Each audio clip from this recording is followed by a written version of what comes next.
കഴിഞ്ഞ ദിവസം തൃശൂരിലെ ഒരു ഷോപ്പിംഗ് മാളിൽ ഭക്ഷണം തൊണ്ടയിൽ കുടുങ്ങി ഒരു യുവ ഡോക്ടർ മരണമടഞ്ഞു. അപകടമുണ്ടായി 20 മിനിറ്റ് കൊണ്ട് തന്നെ അവരെ അടുത്തുള്ള ആശുപത്രിയിൽ എത്തിച്ചുവെങ്കിലും ഡോക്ടർ മരണപ്പെടുകയാണുണ്ടായത്. ശ്വാസനാളത്തിൽ ഭക്ഷണമോ മറ്റു കരവസ്തുക്കളോ കുടുങ്ങിയാൽ ഉടനടി ചെയ്യേണ്ട ഫസ്റ്റ് എയ്ഡ് ചികിത്സ ഏറ്റവും നന്നായി അറിവുള്ള ഒരു ഡോക്ടർക്ക് തന്റെ അറിവ് കൂടെയുണ്ടായിരുന്ന ഭർത്താവിനെ പോലും ധരിപ്പിക്കുവാനോ സ്വയം രക്ഷപ്പെടുവാനോ സാധിച്ചില്ല. നാളെ ഈ അപകടം നിങ്ങൾക്കോ നിങ്ങളുടെ പ്രിയപ്പെട്ടവർക്കോ ഉണ്ടാകാം. ആ സമയം നിങ്ങൾ ഉടനടി കൊടുക്കുന്ന ഫസ്റ്റ് എയ്ഡ് ചികിത്സ രോഗിയെ ജീവിതത്തിലേക്ക് തിരിച്ചെത്താൻ സഹായിക്കുന്നു. തൊണ്ടയിൽ ഭക്ഷണം കുടുങ്ങിയാൽ ശ്വാസനാളം പൂർണ്ണമായും അടയുകയും രക്തത്തിൽ ഓക്സിജൻ കുറയുകയും ചെയ്യും. വെറും 4 മുതൽ 6 മിനിറ്റ് വരെ രോഗിയുടെ തലച്ചോറിലേക്ക് ഓക്സിജൻ എത്തിയില്ലെങ്കിൽ തന്നെ രോഗി കുഴഞ്ഞു വീഴുകയും തൽക്ഷണം മരണം സംഭവിക്കുകയും ചെയ്യും. നിങ്ങളുടെ മുന്നിൽ വെച്ച് ഒരാൾക്ക് ശ്വാസനാളത്തിൽ ഭക്ഷണമോ മറ്റോ കുടുങ്ങിയാൽ എമർജൻസിയായി ചെയ്യേണ്ട ഫസ്റ്റ് എയ്ഡ് എന്ന് എത്നി ഹെൽക്കോട്ട് ഇവിടെ വിശദീകരിക്കുന്നു. ഏവരും ഇത് നിർബന്ധമായും അറിഞ്ഞിരുന്നാൽ പലപ്പോഴും വിലപ്പെട്ട മനുഷ്യജീവനുകൾ രക്ഷിക്കാൻ സാധിക്കും. ഒരാളുടെ തൊണ്ടയിൽ ഭക്ഷണമോ മറ്റു കരവസ്തുക്കളോ ബ്ലോക്ക് ആയാൽ അവർക്ക് ഉടനെ സംസാരിക്കാനോ ശ്വാസമെടുക്കാനോ കഴിയില്ല. അവരുടൻ 2 കൈകളും കൊണ്ട് തൊണ്ടയിൽ ശക്തമായി അമർത്തിപ്പിടിക്കും. ചുമയ്ക്കാൻ പോലും സാധിക്കില്ല.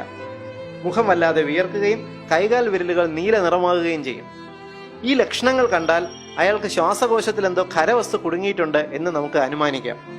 ഉടൻ തന്നെ രോഗിക്ക് ബോധമുണ്ടെങ്കിൽ അവരെ നിവർത്തി നിർത്തി നിങ്ങൾ ചിത്രത്തിൽ കാണുന്നത് പോലെ പുറകിൽ നിന്നും ചുറ്റിപ്പിടിക്കുക. വലത് കൈ മുറുക്കി രോഗിയുടെ നെഞ്ചിൻകൂടിന് താഴെയായി അമർത്തിപ്പിടിച്ച് നിങ്ങളുടെ ഇടത് കൈ വലത് കൈയിൽ മുറുക്കി പിടിച്ച് ഉള്ളിലേക്ക് ശക്തിയായി പ്രസ് ചെയ്യുക. 5 തവണ ഇങ്ങനെ പ്രസ് ചെയ്ത ശേഷം പുറകിൽ കൈപ്പത്തി കൊണ്ട് 5 തവണ അടിക്കുക. വീണ്ടും കൈകൾ മുറുക്കി നെഞ്ചിൽ ശക്തിയായി പ്രസ് ചെയ്യുക.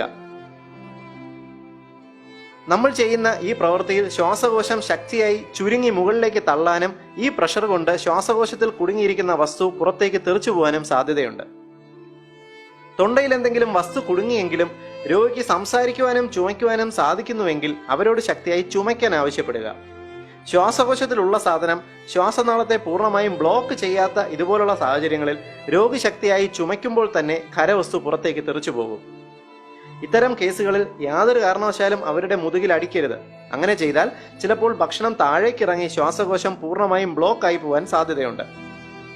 ഈ ഫസ്റ്റ് എയ്ഡ് ഇൻഫർമേഷൻ എല്ലാവരും ഷെയർ ചെയ്ത് പ്രചരിപ്പിച്ച് നമ്മുടെ സമൂഹത്തെ ബോധവൽക്കരിക്കുക. ഇനി ഒരു വിലപ്പെട്ട ജീവൻ പോലും ഇതുപോലുള്ള അപകടത്തിൽ മരണപ്പെടാതിരിക്കട്ടെ.